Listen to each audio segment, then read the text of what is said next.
생명의 주가 되시는 아버지 하나님, 감사드립니다. 오늘 이 밤에 하나님을 지극히 사랑하고 싶은 사람들이 모였습니다.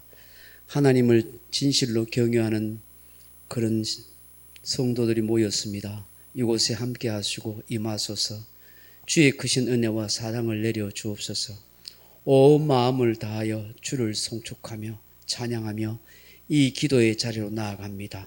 성령님 오소서 우리를 만져주시고 주의 긍휼과 은혜로 충만케 하옵소서. 사모하는 자에게, 줄인 자에게 만족함으로 채워주시는 주 예수 그리스도 이름으로 기도하옵나이다. 아멘. 찬송가 442장 찬송하십시다. 442장입니다.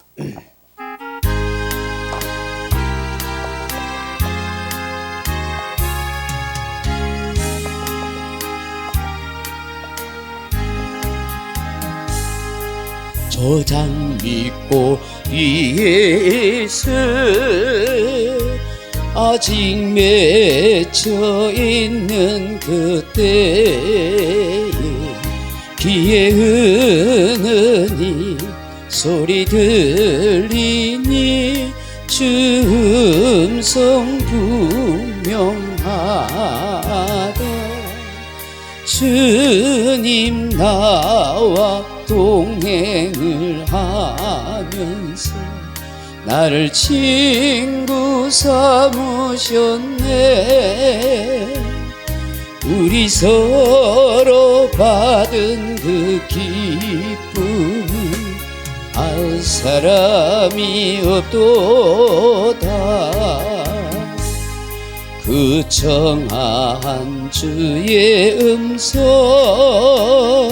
우는 새도 잠잠케 한다. 내게 들리던 주의 음성이 늘 귀에 쟁쟁하다. 주님 나와 동행을 하면서 나를 친구 삼으셨네. 우리 서로 받은 그 기쁨 알 사람이 없도다. 밤 깊도록 동산항에 주와 함께 있으려 하나. 이런 세상에 할 일 많아서 날 가라 명하신다. 주님 나와 동행을 하면서 나를 친구 삼으셨네. 우리 서로 받은 그 기쁨을 알 사람이 없도다. 아멘. 400장 찬송하십시다. 400장.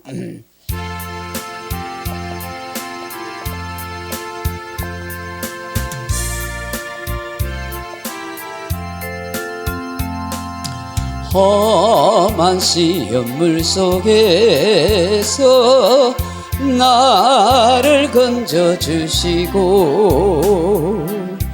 노한 풍랑 지나도록 나를 숨겨주소서.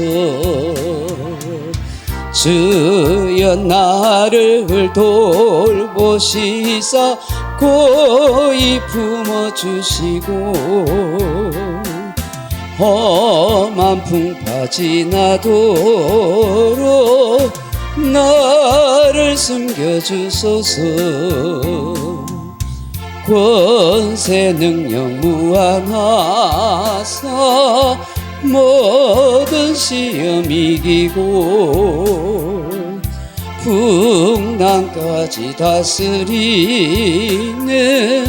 주님 앞에 비오니 주여 나를 돌보시사 거의 품어주시고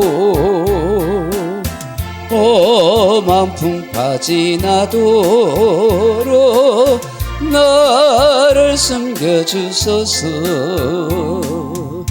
제약길에 빠진 이모 깜깜한데 헤매며 부르짖는 나의 원 들으소서 내 주여. 주여 나를 돌보시사 거의 품어주시고 험한 풍파 지나도록 나를 숨겨주소서. 아멘. 화분 가지가 있어서 잘 안 보이세요? 좀 앞 뒤로 당겨야겠네. 예. 우리 401장 찬양하겠습니다. 401장.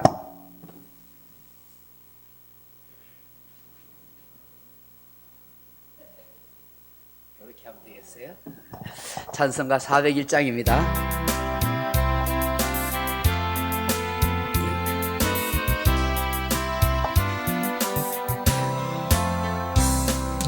주의 곁에 있을 때 마음이 든든하오니 주여 내가 살 동안 인도하여 주소서. 주여 나를 인도하소서. 다른 세상 살 동안 주여 인도하소서. 피난처인 예수여 세상 물결로 할 때 그 신은혜 베푸사 나를 숨겨주소서. 주여 나를 인도하소서. 다른 세상 살 동안 주여 인도하소서. 세상 풍파 지나는 영화로운 나라와 눈물 없는 곳으로 들어가게 하소서. 주여 나를 인도하소서. 다른 세상 살 동안 주여 인도하소서. 아멘. 405장 찬송하십시다. 405장.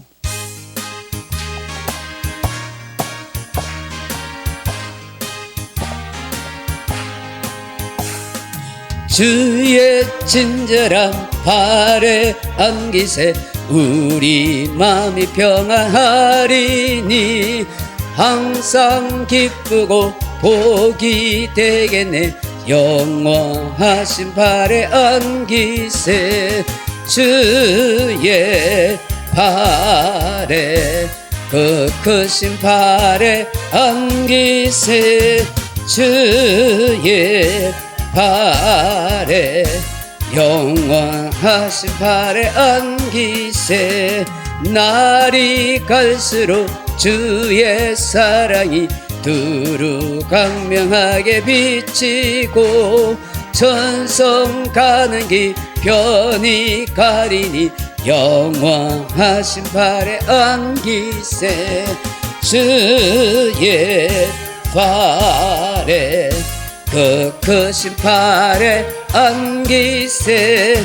주의 발에 영원하신 발에 안기세 주의 보좌로 나아갈 때에 기뻐 찬미소리 외치고 겁과 두려움 없어지리니 영원하신 발에 안기세 주의 발에 거크신 발에 안기세 주의 발에 영원하신 발에 다시 한번요 주의 친절한 발에 안기세 우리 마음이 평안하리니 항상 기쁘고 복이 되겠네 영원하신 발에 안기세 주의 발에 거크신 발에 안기세 주의 발에 영원하신 발에 안기세 날이 갈수록 주의 사랑이 두루 광명하게 비치고 천성 가는 길 편히 가리니 영원하신 발에 안기세 주의 발에 거크신 발에 안기세 주의 발에 영원하신 발에 안기세 주의 보좌로 나아갈 때에 기뻐 찬미소리 외치고 겁과 두려움 없어지리니 영원하신 발에 안기세 주의 발에 거크신 발에 안기세 주의 발에 영원하신 발에 안기세 아멘. 445장 찬송하십시다. 454장 445장입니다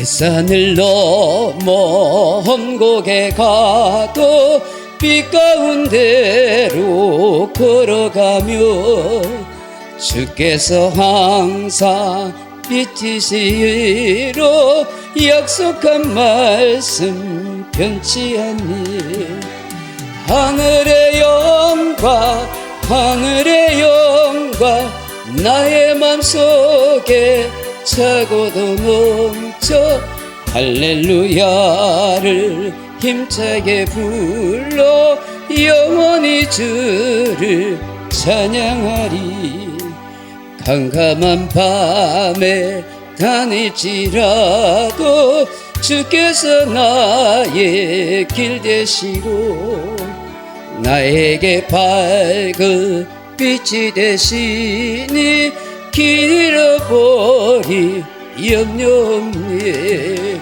하늘의 영광 하늘의 영광 나의 맘속에 차고도 넘쳐 할렐루야를 힘차게 불러 영원히 주를 찬양하리 광명한 그 빛 마음의 바다 찬란한 천국 바라보고 할렐루야를 힘차게 불러 날마다 빛에 걸어가리 하늘의 영광 하늘의 영광 나의 맘속에 차고도 넘쳐 할렐루야를 힘차게 불러 영원히 주를 찬양하리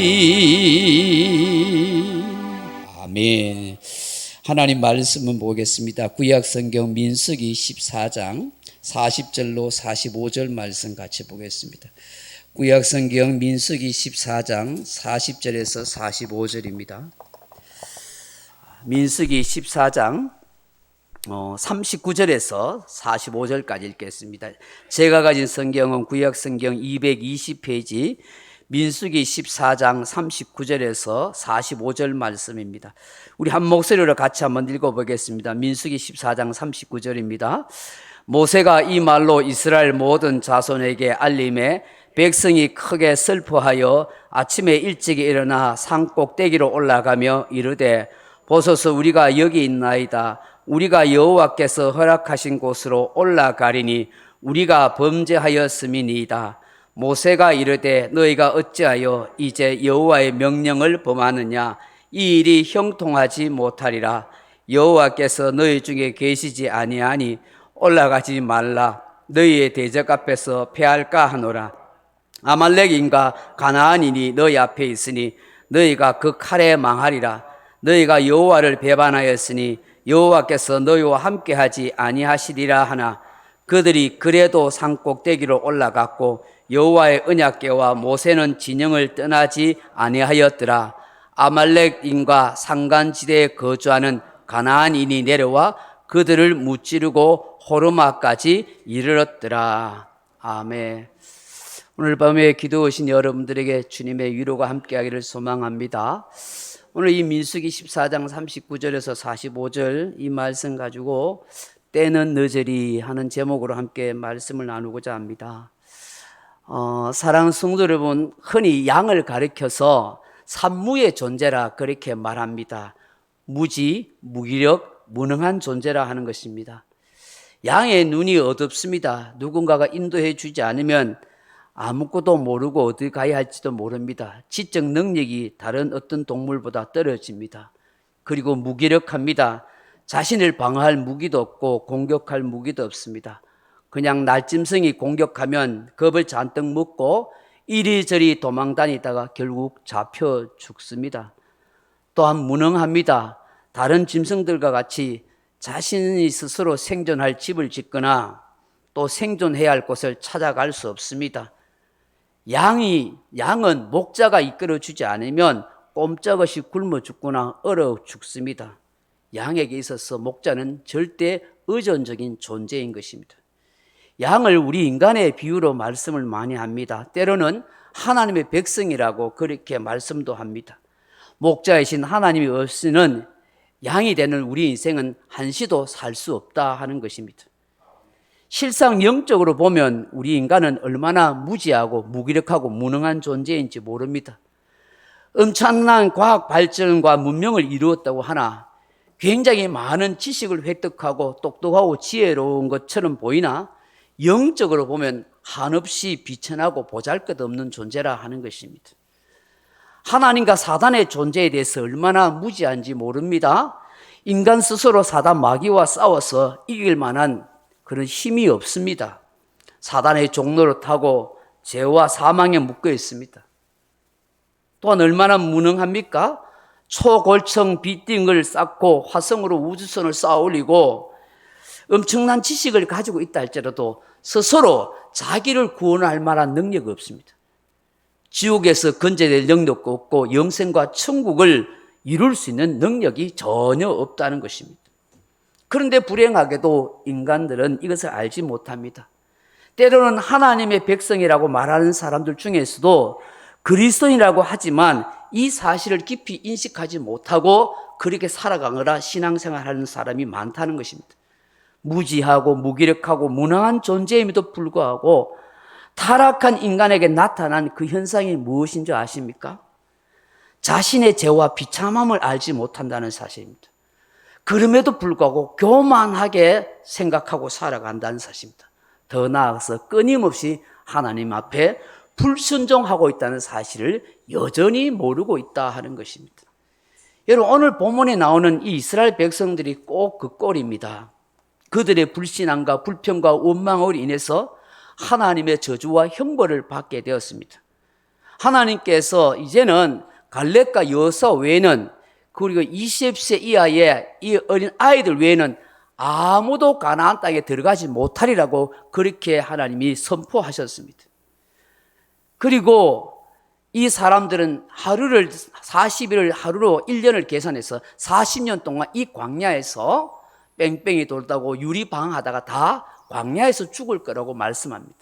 그리고 그 자식들은 부모가 다 죽을 때까지 40년 동안 그 부모의 죄를 짊어지고 같이 형벌을 받는 유리방황하는 인생이 될 거라고 그렇게 말씀하셨습니다. 그리고 지난주에 봤지만 그 이스라엘 백성들을 원망하고 낙담시켰던 10명의 정탐꾼은 그 자리에 재앙으로 다 죽었습니다.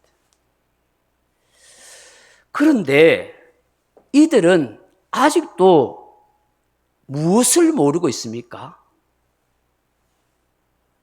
그 첫째로 자신들의 죄와 비참함을 알지 못하고 있다는 것입니다.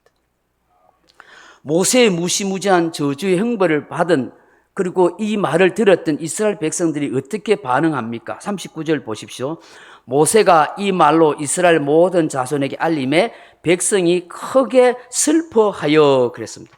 여기 이 슬퍼하다 하는 말이 아발 하는 말인데 통곡하다, 한탄하다 하는 뜻입니다. 이 아발이라는 뜻이 뭐냐면 여기 본문에서 자신들의 악한 마음과 죄에 대한 회개의 슬픔을 말하는 것이 아닙니다. 지금 이 순간 모세로부터 들려주는 그 저주와 형벌에 대한 심판의 말씀을 듣고 그냥 탄식하고 그냥 절망하고 있다는 것입니다.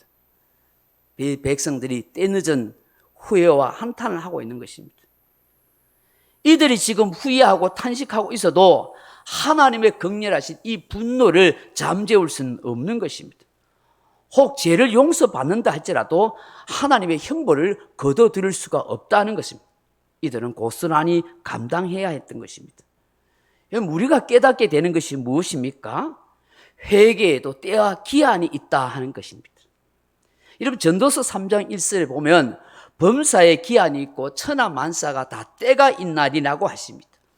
고린도후서 6장 1절 이하에 보면 우리가 함께 하나님 앞에 일하는 자로 너희를 권하노니 하나님의 은혜를 헛되이 받지 말라. 이르시되 내가 은혜 베풀 때에 너희에게 들었고 구원의 날에 너희를 도왔다 하셨으니 보라 지금은 은혜 받을 만한 때요 지금은 보라 구원의 날이로다. 그렇게 말씀합니다.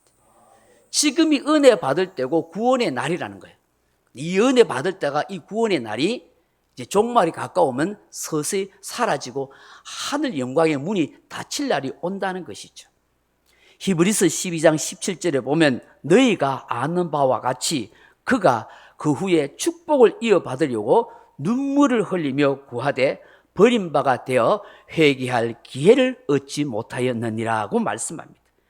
에서가 자기의 장자권의 축복을 뒤늦게 깨닫고 후회해보지만 때는 늦었다라고 말씀하시는 것입니다. 인간에게 항상 기회가 열려있는 것 아닙니다. 지금도 마찬가지입니다. 저와 여러분에게 항상 기회가 열려있는 것은 아닙니다. 회개할 기회, 구원받을 기회, 은혜 받을 때 새롭게 되어질 기회와 때가 항상 있는 것은 아니라는 사실입니다. 우리들이 제일 안 되는 것이 무엇인지 아십니까? 다 하는 것 같은데 진짜 안 되는 게 회개입니다. 회개가 안 됩니다. 왜 회개가 안 될까요? 저는 두 가지라고 생각합니다. 하나는 자신의 죄와 비참한 상태를 모르는 무지함 때문입니다. 또 하나는 잘못된 신앙관, 신학 때문입니다. 자신이 예수님이 없으면 얼마나 죄와 비참한 상태에 있는 존재라는 걸 잘 모릅니다. 또한 지금도 주 안에서 산다고 하지만 얼마나 죄를 짓고 있는지, 얼마나 영적으로 무지몽매하여 비참한 상태에 있는 조차로 모른다는 것입니다. 그러니 무슨 회개가 나오고 진심 어린 회개의 심령이 되겠습니까? 또 잘못된 신앙과 신학 때문입니다. 예수님께서 내 죄를 용서해 주셨다. 예수 안 믿는 자는 정죄함이 없다. 나는 하나님의 자녀고 천국 영생 복락을 가진 성도이다. 옳습니다. 맞습니다. 분명히 진리입니다. 그렇다고 해서 매일매일 순간마다 내가 짓는 죄가 무조건 용서되는 것은 아닙니다. 죄를 지음으로 인하여 비참하게 되어지는 것이 사라지는 것도 아닙니다. 우리에게 진정으로 자신의 연약함과 죄성에 대한 고통을 깊이 느끼고 죄와 허물에 대한 회개의 심령이 날마다 순간마다 고백되어져야 하는 것입니다.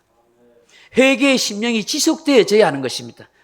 예수의 피 흘리심이 보혈의 능력이 계속해서 내 심령 속에 회개함으로 흘러나와야 하는 것입니다. 여러분 진정 얼마나 예수님께 자주 죄 용서를 구합니까? 얼마나 자주 회개하십니까? 하나님 앞에서 상한 심령이 되어야 합니다. 그래야 긍휼히 여김을 받을 수가 있는 것입니다. 어느 날 유명한 부흥사 목사인 무디 목사님에게 한 여자 교인이 찾아왔습니다. 이 여자 교인이 이 무디 목사님을 찾아와서 대뜸 이런 말을 합니다. 목사님, 제가 아무리 하나님 앞에 범죄해도 하나님이 저를 그대로 놔두는 것 같네요. 남편을 그렇게 헛들고 욕하고 자식에게 악담을 하고 늘 부정적인 말을 하고 심지어 다른 사람을 비난하고 마구 막 마음을 상하게 하고 죄를 짓는데도 저 아무렇지도 않아요. 제 마음에 찔림도 없고요. 죄책감도 없어요. 지금까지 아무렇지 않게 잘 살고 있는 것 보니까 하나님이 없나 봐요. 이렇게 이야기한 거예요. 너무나 당돌하고 이 무지한 여인이 와서 이런 말을 하니까 목사님이 듣고 계시다가 부인은 지금 스스로 그리스도인이 아니라는 사실을 증명하고 있습니다. 그렇게 이야기합니다. 아니 왜요? 제가 교회를 출석한 지가 얼마나 오래됐는데요. 라고 그렇게 반문하자 무디 목사님이 이렇게 말합니다. 당신이 진정 그리스도인이라면 하나님이 당신을 그대로 놔두지 않았을 것입니다. 하나님을 사랑하는 자녀에게는 반드시 징계가 있기 때문입니다. 자녀를 사랑하는 부모가 자식이 잘못되게 그렇게 하고 있는 것을 보고 그냥 방관할 부모가 어디 있겠습니까? 하나님도 마찬가지입니다. 사랑한 자녀가 잘못을 짓고 죄를 지으면 사랑의 매를 들게 마련인 것입니다. 당신이 진정 하나님의 자녀라면 언젠가는 하나님께서 매를 회초리 들 날이 있을 것입니다. 그렇지만 당신이 하나님의 자녀가 아니라면 그대로 방치한 채 그렇게 살다가 회개 없이 지옥의 불로 들어가게 될 겁니다. 그렇게 이야기를 해 주었다고 그래요. 죄를 짓는데 죄책감이 전혀 들지 않아요? 회개할 마음이 조금도 없어요? 자신의 죄와 비참함을 조금도 느끼지 못해요? 그러면 하나님의 자녀가 아닌 거예요. 우리는 다시 한번 자신의 심령의 상태를 한번 돌아보고 생각해 봐야 하는 것입니다. 오늘 본문에 나오는 이 광야의 이스라엘 백성의 상태가 이러합니다. 전혀 자신들의 죄와 비참한 상태를 모르고 있다는 것입니다.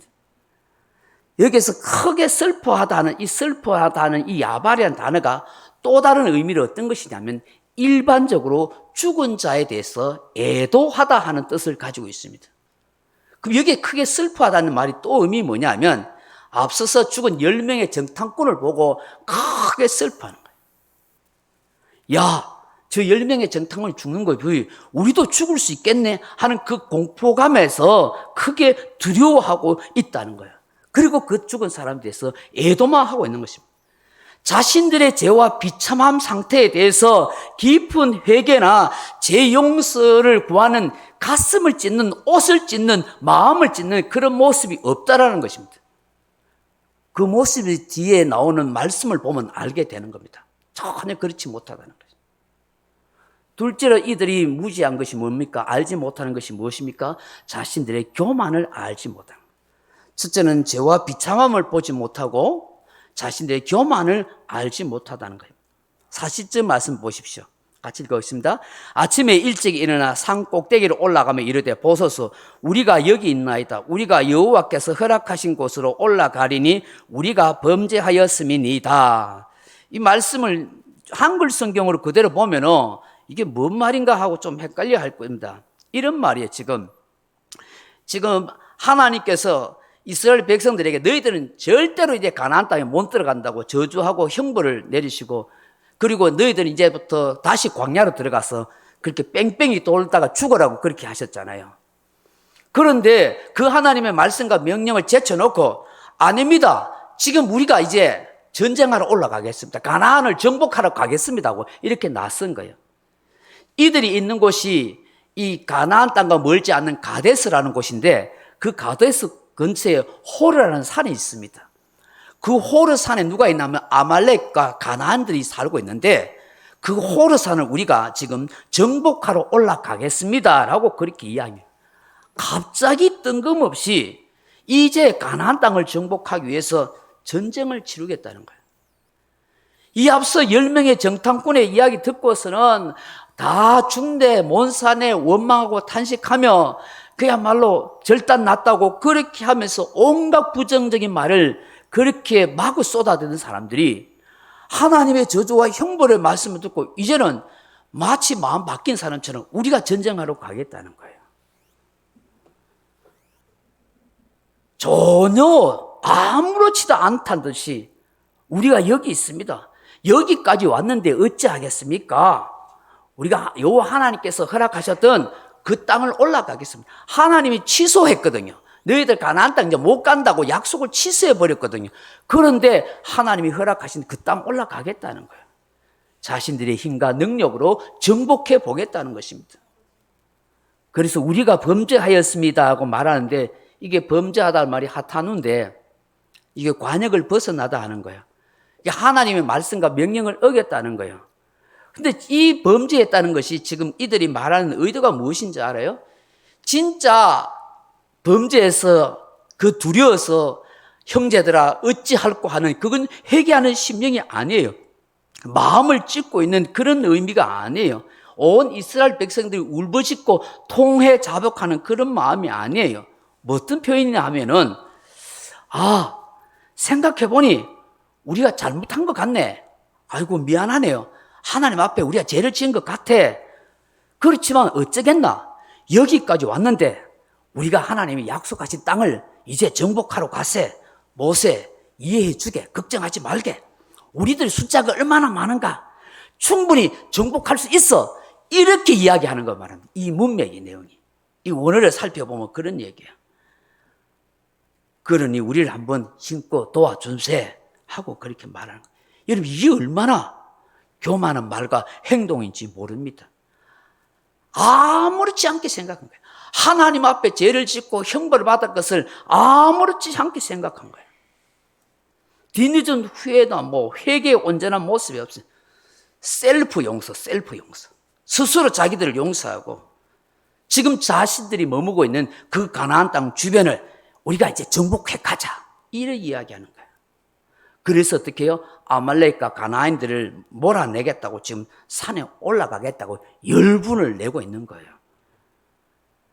근데 모세가 뭐라고 이야기해요? 41절 보세요. 모세가 이르되 너희가 어찌하여 이제 여호와의 명령을 범하느냐 이 일이 형통하지 못하리라. 그렇게 말씀합니다. 하나님의 명령은 가나안 땅 못 가고 이제 다시 광야로 돌아가라는 거였어요. 근데 그 명령을 무시하고 올라가겠다는 거예요. 형통하지 못하다 하는 말이 짜라는 말인데 성공시키다, 번성하다 혹은 돌진하다 하는 말. 너희들이 가봐야 이기지 못하고 승리하지 못한다 그예요. 그런데 어떻게 해요? 정복하고 나서겠다는 거예요. 그야말로 소 잃고 외양간 고치는 격이죠. 계속해서 거꾸로 하는 청개구리 같은 그런 모습인 거예요. 이들이 뭘 못 보는 거예요? 자기들의 교만을 보지 못한다는 거예요. 그래서 여러분 42절 보십시오. 여호와께서 너희 중에 계시지 아니하니 올라가지 말라. 너희 대적 앞에서 피할까 하노라. 그렇게 말씀해. 야, 이 사람들아, 하나님이 여러분들과 안 있다. 하나님이 함께 하지 않으니까 너희들은 전쟁 이길 수 없어. 피할 수밖에 없어. 그렇게 이야기해요. 그럼에도 어떻게 해요? 자기들이 올라가서 이길 수 있다는 거예요. 44절 보십시오. 그들이 그래도 산꼭대기로 올라갔고 여호와의 언약궤와 모세는 진영을 떠나지 아니하였더라. 아멘. 하나님의 임재와 하나님의 능력을 상징하는 그 언약궤는 그대로 진영에 있어요. 모세의 지도자도 안 올라가요. 그럼 누구예요? 저그끼리 올라가는 거예요. 여러분, 성도들에게 있어서 위험하면서도 제일 안 되고 못 고치는 병 중에 하나가 교만인 거예요. 자신의 영적 상태를 보지 못하는 것 중에 하나가 교만으로 가득 차 있을 때입니다. 내 스스로 할 수 있고 내 스스로 신앙생활을 잘한다고 할 수 있는 것처럼 여기는 것이죠. 여러분, 기도도 많이 하고 성경 말씀도 많이 읽고 자기 나름대로 기준을 정해놓고 내가 이렇게 하면 하나님의 은혜를 받고 누릴 수 있다고 그렇게 생각합니다. 항상 하나님이 자신과 함께 하고 있는 줄로 그렇게 착각합니다. 그런데 율법으로, 행위로는 어떠함을 받을 사람이 없습니다. 항상 하나님 앞에 자신의 모자람과 겸손을 구하는 사람이 되어야 합니다. 왜냐하면 하나님은 겸손한 사람에게 가까이 하시고 은혜를 주시기 때문인 것입니다. 하나님은 교만한 자를 물리치십니다. 겸손한 자에게 가까이 하시고 은혜를 주십니다. 성경을 많이 읽고 기도를 많이 하는 것이 필요 없다는 것이 아닙니다. 하나님의 은혜를 받을 수 있는 충분한 매개체가 됩니다. 그러나 무엇보다도 앞서 겸손한 마음과 심령이 되어야 한다는 것입니다. 생각이 오염되고 오만하고 자기 판단의 주도하에 살면 이 성경 말씀이 기도 많이 하는 것이 자기 교만의 과시가 될 수 있는 재료가 되기 때문인 것입니다. 예수님께서 우리에게 말씀한 것도 겸손과 온유를 배우라고 하잖아요. 내 마음은 겸손하고 온유하니 나를 배우라고 하지 않습니까? 교만은 무엇으로 알 수 있을까요? 성경을 읽을수록 기도를 할수록 자신이 아닌 남의 허물만 자꾸 보이는 것입니다. 자기에게가 아니라 남에게 비난이라 비판을 가혹하게 하는 것입니다. 그럼 겸손한 사람은 뭘까요? 성경을 읽을수록, 설교를 들을수록, 기도를 할수록 자신의 허물과 죄가 보이고, 그래서 하나님 앞에 긍휼을 구하는 마음이 생기는 것입니다. 하나님의 은혜가 아니면 한시도 살 수 없는 존재가 나라는 존재구나. 하나님의 은혜가 아니면 나는 너무나 쉽게 유혹받고 넘어질 수밖에 없는 인생이구나 하는 자기 깨달음이 속에서 생겨나는 거예요. 그게 겸손이죠. 그래서 제가 늘 하는 말처럼 벼는 익을수록 고개를 숙이고 깡통은 찰수록 소리가 나지 않는 거예요. 빈 깡통이 요란하는 거예요. 지금 이들의 모습이 어떠합니까? 그냥 올라가겠다는 거예요. 자신들의 힘과 능력을 한번 이겨보겠다는 거예요. 교만하면 무리수를 뜨게 되어 있는 거예요. 지금까지 하나님의 은혜로 살아왔다는 것은 전혀 생각하지 못하는 것이죠. 마지막으로 이들의 무지함이 무엇입니까? 자신들이 지금 불순종하고 있다는 사실을 모른다는 사실입니다. 모세가 하나님께서 금하신 일이라고 말씀하지 않습니까? 43절 보십시오. 아말렉인과 가나안인이 너희 앞에 있으니 너희가 그 칼에 망하리라. 너희가 여호와를 배반하였으니 여호와께서 너희와 함께하지 아니하시리라 하나. 그들이 그래도 산꼭대기를 올라갔고 그래도 안 듣는 거예요. 가면 칼에 망해 죽는다고. 너희들 하나님을 배반했기 때문에 하나님이 너희 마음속에 너희들과 함께하지 않는다고. 가면 죽는다고 하는데 그래도 하는 거예요. 그래도. 이게 무슨 말이에요? 사람의 마음이 완악하고 강팍하면 하나님의 명령 말씀을 듣지 않고 지도자인 모세나 목사님의 말씀도 무시합니다. 아예 길을 닫고 듣지 않으려 합니다. 자기 하고 싶은 데서 사는 거예요. 이게 얼마나 무지하고 어리석어요. 죽는다고 해도 그래도 올라가겠다. 하나님이 세운 질서를 스스로 무너뜨리고 파괴하는 거예요. 결국 그 불순종의 결과가 어떻게 됩니까? 아말렉과 가나안들이 올라오는 그 이스라엘 사람들을 쳐들어 내려가서 도륙을 해버려요. 남은 사람들은 혼비백산에서 저 호르마까지 쫓겨가는 거예요. 영적 실패, 패배를 처절하게 경험하게 되더라는 것이죠. 말씀을 맺습니다. 사랑하는 성도 여러분, 오늘 이스라엘 백성들의 이 모습을 보면서 우리가 얼마나 한심한 생각이 듭니까? 그런데 우리가 이 본문을 보면서 어떻게 생각해야 합니까? 나 자신이 보이십니까? 그렇다면 제대로 본문을 깨우치고 있는 것입니다. 각자에게 잘 적용해 보십시오. 나는 이들처럼 무지하지 않는가? 나 자신의 영적인 죄와 비참한 상태를 볼 수 있는가? 경건의 위선을 둘러싼 교만은 없는가? 하나님의 말씀, 목자의 음성을 들었음에도 여전히 내 기준에 의해서 불순종하며 살지 않는가? 기회는 항상 있지 않습니다. 때가 늦지 않도록 하십시오. 하나님께 책임 전가가 아니라 내 자신의 진심 어린 회개가 일어났으면 좋겠습니다. 우리의 삶의 결론이 비참함이 아니라 진정한 형통이었으면 좋겠습니다. 죽음이 아니라 생전의 은혜가 임하면 좋겠습니다. 신앙생활은 나홀로가 아니라 서로에 대해서 책임져 줄 수 있는, 같이 함께 더불어 사는 그런 공동체이며 생전이면 좋겠습니다. 저는 하나님께서 그런 광야 백성들이 되기를 원하셨고 그런 교회 공동체가 되기를 원하셨다고 생각합니다. 이 밤에 이 말씀들을 잘 적용하면서 하나님이 주시는 새로운 은혜 가운데 진정한 하나님의 나라의 백성이 다 되어지기를 주님의 이름으로 축원합니다. 찬송가 150장 같이 찬송하십시다.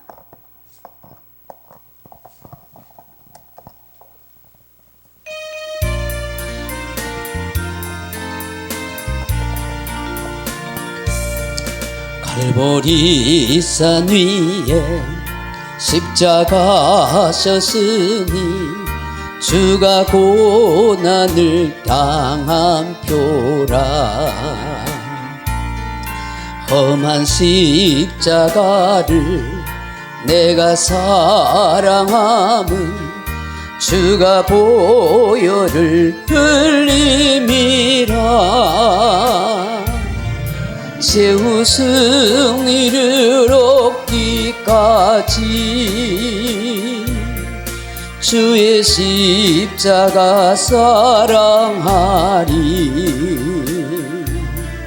빛난 멸류관 받기까지 험한 십자가 붙들겠네. 멸시 전대 받은 주의 십자가에 나의 마음이 끌리도다. 귀한 어린 양이 세상 죄를 지고 험한 십자가 지셨도다. 최후 승리를 얻기까지 주의 십자가 사랑하리. 빛난 멸류관 받기까지 험한 십자가 붙들겠네. 험한 십자가에 주가 흘린 피를 믿는 마음으로 바라보니 나를 용서하고 내 죄 사하시려 주가 흘리신 보혈이라. 최후 승리를 얻기까지 주의 십자가 사랑하리. 빛난 멸류관 받기까지 험한 십자가 붙들겠네. 주가 예비하신 나의 본향집에 나를 부르실 그날에는 영광중에 계신 우리 주와 함께 내가 죽도록 충성하리. 최후 승리를 얻기까지 주의 십자가 사랑하리. 있나 멸류관 바퀴까지 험한 십자가 붙들겠네. 말씀을 생각하면서 여러분 가정과 자녀와 교회와 나라 민족을 위해서 기도하시다가 돌아가시기 바랍니다. 기도하겠습니다. 사랑하는 아버지 하나님, 하나님께서 택한 백성이고 부르신 하나님의 자녀였습니다. 그 백성을 광야에까지 이끌어 오셨습니다. 신의 산 언약을 맺으시고 제사장 나라로 거룩한 주의 백성으로 언약과 십계명과 선막을 주셨음에도 불구하고 이 어리석은 인생들이 하나님께 대한 원망의 마음을 불신앙적인 태도로 인해서 광야에서 다 엎드려진 인생이 되었습니다. 또 미련하고 의진하고 무지했습니다. 하나님의 명령과 뜻하심을 알지 못하고 자신들의 죄와 비참한 상태를 알지 못하고 회개하고 가슴을 찢는 마음이 없는 자기 교만 자기 기만에 사로잡혀서 불순종함으로 결국 대적들과 싸우려 하다가 스스로 멸망을 자초하는 이 어리석은 모습을 보면서 오늘 우리 속에는 그런 모습들이 없는지 다시 한번 돌아보게 하옵소서. 하나님 앞에서 진정 회개할 것이 무엇인지, 하나님 앞에서 진정 고쳐져야 할 우리의 모습이 무엇인지, 우리가 스스로 무지해서 알지 못하고 있는 영적인 상태를 보게 하시고 우리의 교만함과 불신종의 모습을 다시 한번 발견해 갈 수 있는 우리 모두가 되게 하여 주시옵소서. 끊임없이 하나님의 은혜가 임함에도 불구하고 그 은혜를 망각하고 있는 우리의 연약함을 불쌍해서 다시 한번 새롭게 회복되어 오셨습니다. 신정 하나님 앞에 더 낮아지고 순종의 사람으로 하나님 앞에 살아가시고 주의 은혜가 아니면 참하고 죄에 빠질 수 없는 잊지 않은 인생을 살아가게 도와주옵소서. 오 주의 아버지 하나님 역사하여 주시옵소서.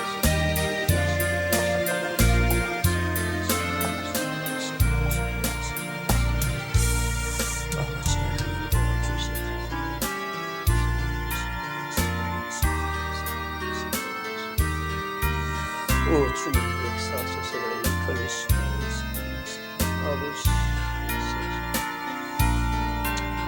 아버지 나 자신이 발견되어지게 나의 모습이 발견되어지게 하소서. 아버지 앞에요 우리가 어떤 마음을 생각해서 어떤 생각을 품고 살아야 하는지 아버지